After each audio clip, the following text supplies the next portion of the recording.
உங்கள் favourite TV ஷோக்களை இனி miss பண்ண தேவையில்லை. ZEE5 இல் முற்றிலும் இலவசமாக காணுங்கள். இங்கேயும் எப்பொழுதும். ஜட்ஜ் மேடம் ப்ளீஸ், மோகன் அண்ணா இப்ப வந்துருவாரு.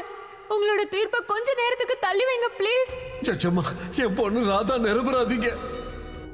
அதை நிரூபிக்கிறதுக்கு எனக்கு கொஞ்சம் அவகாசம் தாங்கல.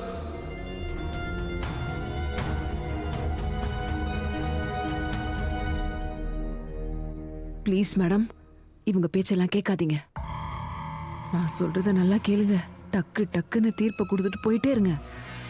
அப்பதான் நீங்களும் வீட்டுக்கு போய் நிம்மதியா தூங்கலாம், நானும் வீட்டுக்கு போய் நிம்மதியா தூங்குவேன். ஏதாவது சந்தேகம் இருந்தா மட்டும்தான் அவகாசம் கொடுக்க முடியும். ஆனா என்ன பொறுத்த வரைக்கும் இந்த கேஸ் ஆரம்ப சூழ்நிலையில இருந்து குழப்பமாவே இருக்கு. சமர்ப்பிக்கப்பட்ட ஆதாரங்கள் சாட்சிகள் மூலமா ஒண்ணுதான் தெரிய வருது. Radha is guilty, Radha is criminal.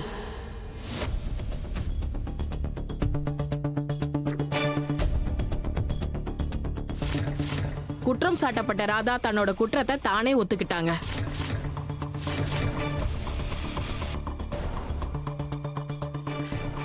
அப்புறம் நாம இங்க எல்லாருமே பார்த்தோம் எப்படி ராதா தாமினிய கடுமையா தாக்குனாங்கன்னு.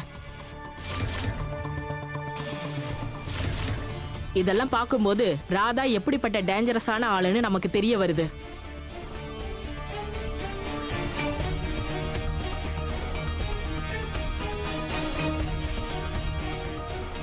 இப்ப குற்றம் சாட்டப்பட்ட அவங்களுக்கு தண்டனையை விதிக்கிறேன்.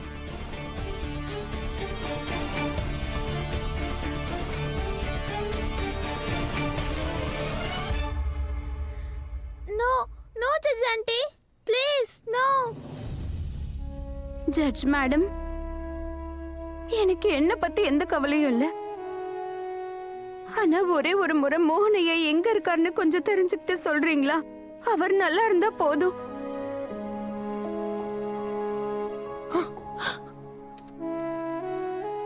அவர் நல்லபடியா இருக்காருன்னு தெரிஞ்சதுன்னா அதுக்கப்புறம் நான் எதுவும் சொல்ல மாட்டேன். Order order. அனைத்து சாட்சிகளையும் ஆதாரங்களையும் கவனத்தில் எடுத்துக்கொண்டு இந்த நீதிமன்றம் ஒரு முடிவிற்கு வந்திருக்கிறது.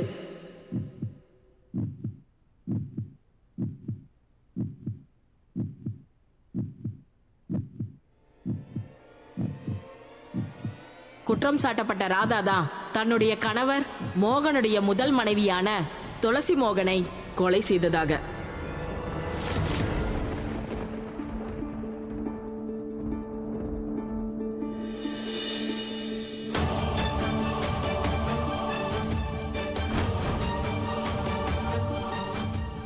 அவங்க செஞ்ச குற்றத்துக்காக அவங்களுக்கு செக்ஷன் 302 படி மரண தண்டனை விதிக்கிறேன்.